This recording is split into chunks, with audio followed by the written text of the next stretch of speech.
এটা পুরার একটা ভিডিও বানিয়ে নিই।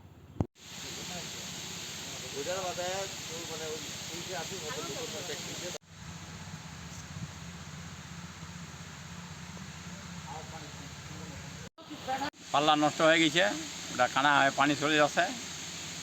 আর এটা মেরামত না হলে সামনত মাটি মানে পানি রহে না, তারপরে সামনত মাটি আবাদ বাড়ির মাটিটাকে শুকায় যাচ্ছে, মাটি ফাটে দিয়েছে। আমার নাম শাহ আলম, আমি এখানকার বাসিন্দা।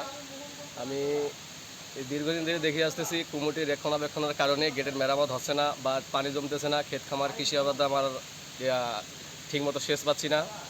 এখন গেটের পাল্লা নষ্ট হয়ে গেছে, গেট ঠিক করতেছে না। সবার জন্য একটা ঘর দিয়েছে, ঘরও অলরেডি নষ্ট হয়ে আছে। দুই সাইডে বলকের ভাঙাচোরা আছে, কিন্তু কুমুটির অবহেলার কারণে আজ আমরা ঠিকমতো পানি সেচ পাচ্ছি না। আমাদের ফসলের জমি নষ্ট হয়ে যাচ্ছে, বাঁধ মাটি ফাটে গেছে। তো অনেকটা আমরা মনে হয় যে পানি বঞ্চিত হয়ে আছি। বাট এটা যদি একটু কুমুটি কিংবা পানি উন্নয়ন বোর্ড কিংবা ইউন অফিস যদি এটা একটু নাড়াচাড়াতে দেখে, হয়তো কুমুটি চেঞ্জ করেও যদি কুমুটি ঠিকমতো রক্ষণাবেক্ষণ করতে না পারে, তাহলে আমরা এখানে কয়েকজন আছি, আমরা নতুন কমিটি গঠন করে হয়তো এটা আমরা আগামীতে পানি জমাট কিংবা কৃষি খাতে হয়তো একটু উন্নতি করতে পারবো।